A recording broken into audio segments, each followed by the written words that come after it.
gi ñuy tiit bu Ousmane Sonko génnee xonet gi ñuy xonet bu Ousmane Sonko génnee bu ñu gëmee yàlla xam ne du seen nawle ci politique seen ndey la. loolu lu ci waay man il faut qu'on l'accepte.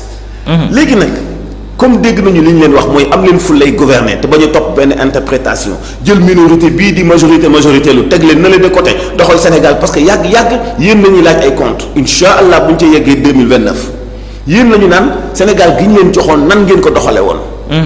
mais kon kay nañu am fu lay gouverner nañu am fu lay def ay élection fii nii constitution bi Macky Sall bu mu ko bëggee tripatrier daf ko def Abdoulaye Wade bu mu ko bëggee jalgati da koo def. ñoom ñëwuñu pour jalgati ay constitution de mais constitution bi daf leen prévoir ay fenêtres yu ñu mën a jaar toujours pour dévier seen ennemi pour gouverner Sénégal dans de très bonnes conditions.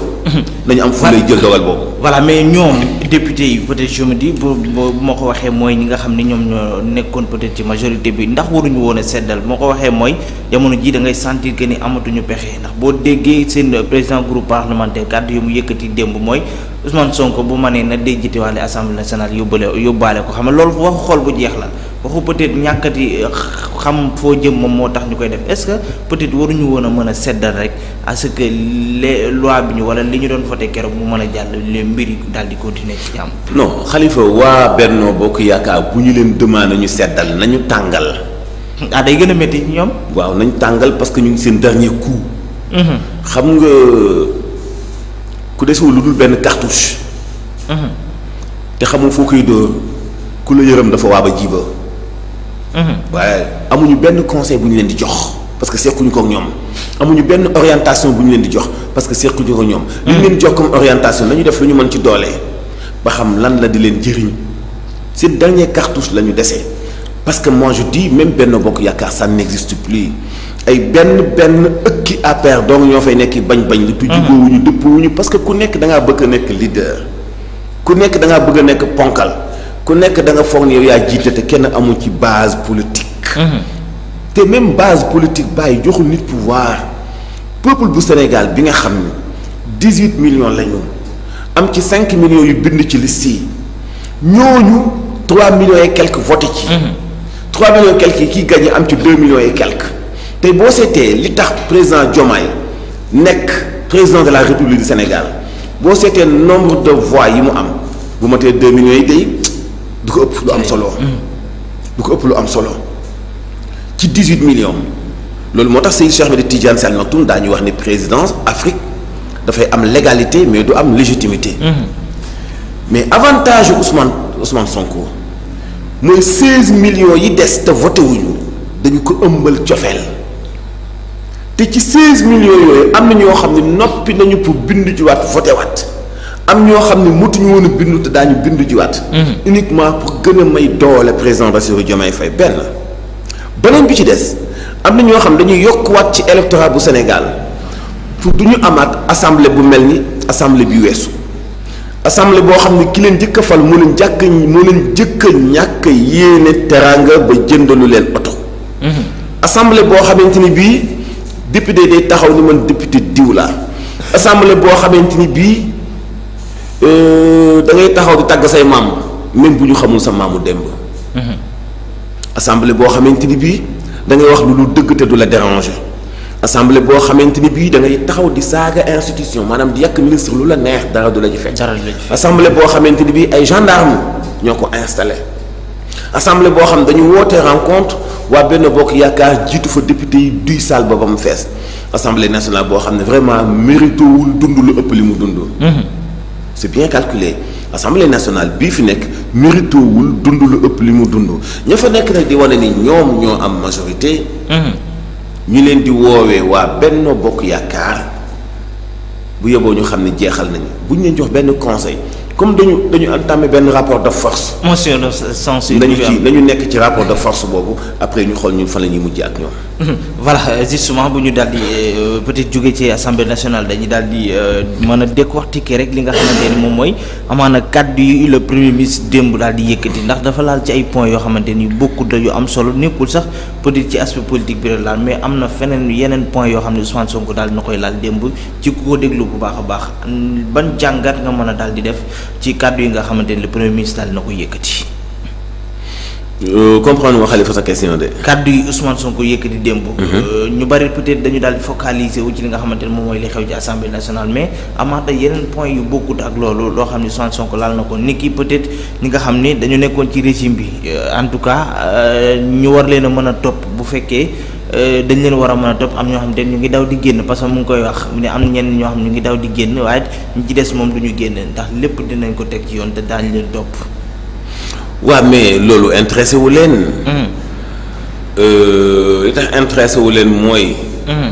dañuy jëllale baatub jëllale nag wolof waxu ko pour hasard parce que bu ñu waxee baatub jëllale dafa fekk jëllale existé ba noppi donc ñoom wax ji li muy yaatu yaatu ci càcc gi ñu sàcc alalu askan wi. ci yeneen promesse de bien-être yi Ousmane Sonko dig ñi mu doon liggéeyandool parce que bëggul ñi mu bokk liggéey di dund ci yenn conditions yi nga xam ne jaaduwul ay benn ni dong di am ay avantages di bénéficier wu xam nga chete bëkk démb ak bëkkaati démb. nit ñi yaatale seeni ay commentaires ci li mu wax ci. anam gi ñuy yàq café yi anam gi ñuy yàq suukar anam gi ñuy def nii anam gi ñuy def nii c'est-à-dire que mu jiitu leen ci précision de taille yi mu def xalaatuñu pour nit ñi di dund baadoo la te bi mu ko wax sax dañu ngeen jéggal ma ci kàddu gi mais xalaat naa ñuy dund gu sell mais dund gu équitable c'est-à-dire que mooy teraanga gi nekk ci entreprise bi walla ci société bi walla ci bureau bi du benn nit wala ñaari nit ñoo ko war a bénéficier wu mais dafa nekk loo xam ne bénéfice tout le monde lay doon. bu fekkente ni bii nag yow da nga ko bëgg a interpréter ni mu la neexee moo tax mu recadrer leen donc bien-être bi mu wax démb ci liggéeykat yi waxuñu ci idée bu am solo bi mu xalaat ba ci ñiy liggéey même ci bureau yi. war nañu coopérer wala collaborer ak yeneen sociétés yi yëngatu ci wàllu ndencum xale ba nga xam ne ndey jii xëy di liggéey ci bureau ba. dina am fu mu dénkaane doomam te du ko jaaxal tey ñaata jigéen ñooy ñàkk seen liggéey parce que mënuñu bàyyi seen doom. wala amuñu jànq wala seen situation kër wala seen doom ju feebar ay jigéen di ci ñàkk seen liggéey bu xalaatee ñu coopérer ak ñenn ñu loolu mooy seen métier de ce fait que ndaw siy liggéey fu mu dénkaane doomam ba wàcc dootul nekk problème am. loolu xam nga ni ku bàyyiwul xel dundinu askan wi doo xalaate noonu. mu xalaate noonu teg loolu ci suñu kanam wax ci wax bu leer ñépp comprendre li nga xamante ni bi mooy dogal bi nga xam jël na ko intéressé wu leen parce que dañuy jëlale mu wax ci wàllu suuf yi ni ñu ko doon jëlee ci ñi néew doole. loolu intéressé wu leen wax ci sàcc yi nga xam ni tey nañu leen ñu génn Sénégal loolu intéressé wu leen. wax ci sàcc yi nga xam dañoo daw jóge Sénégal. loolu intéressé wu leen. sur motion de censure moo leen intéressé ci ngoon gi Bassirou Diomaye ni leen wax ji na jeex.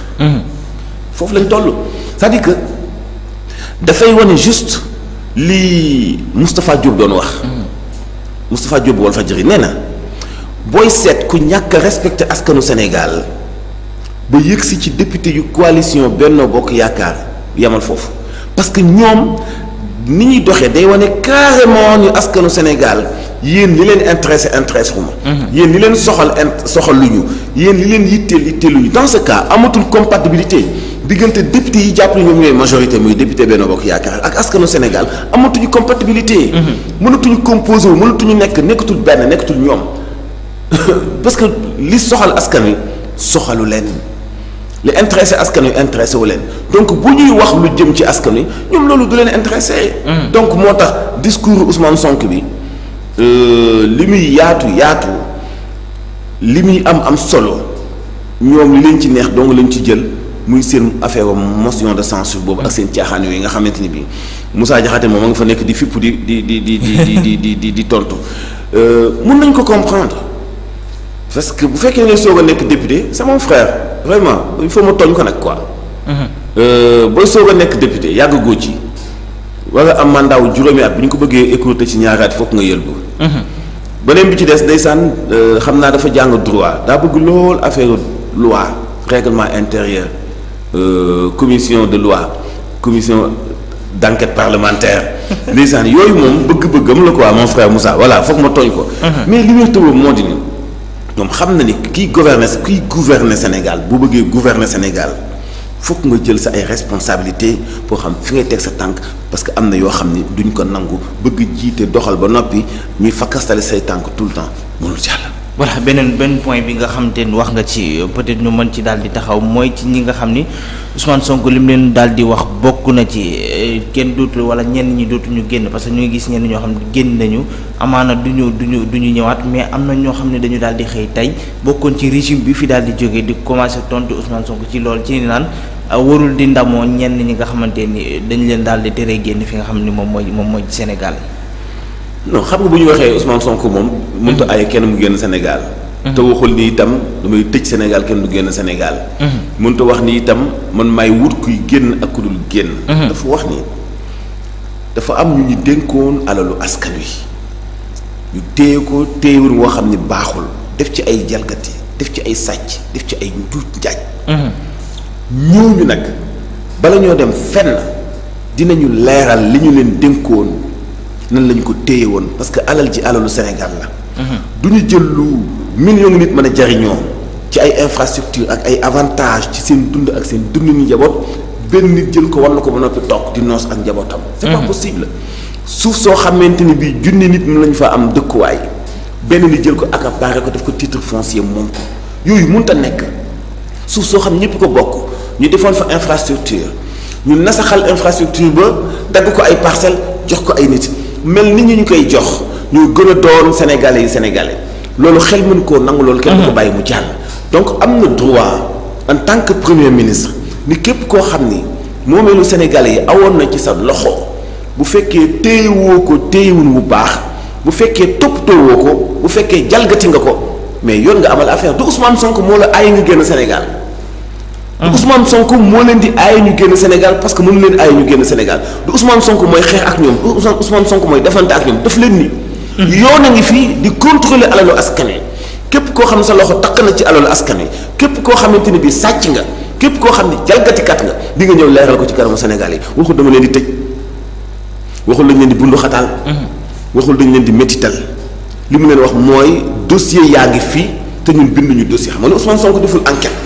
xam nga ne Ousmane Sonko deful rapport xam nga ne Ousmane Sonko deful benn saytu Ousmane Sonko dafa am ay organes yoo xam ne ñooy def ay audit organes yooyu bu ñu defee audit ba noppi li ñu génne comme rapport bu ñu nee loxo Mansour Diop dafa takk ci li ñu ko dénkoon Mansour amul affaire ak Ousmane Sonko Mansour ki mu amal affaire mooy yoon bu Sénégal bi nga xam ne mooy toppaate mooy justice bi nga xam ne moom mooy toppaate. defe naa ni loolu. leer na ñi nga xam dañu bëgg a interpréter nag naan Ousmane Sonko dafay menacer Ousmane Sonko saa bu waxee. fitna lay waxee Ousmane Sonko waxewul benn fitna yéen a teg seen bopp fitna parce que yéen a foogoon ni gundaandaat gi ngeen nekk du changer yéen a foogoon ni foog ngeen di fowee alalu askan wi yéen a foogoon ni arrogance gi ngeen nekk. doo leen mus a wàcc ci fi ngeen toogoon te boobu fàttewul ngeen ni. fi ngeen toog nit a wàccoon ngeen yëg fa. gis nga tey Ousmane Sonko li tax du def loo xam ne jaaduwul mooy fii mu nekk ni dafa nekkoon te moom wóor na ko ne dina wàcc nit yéegaat fa.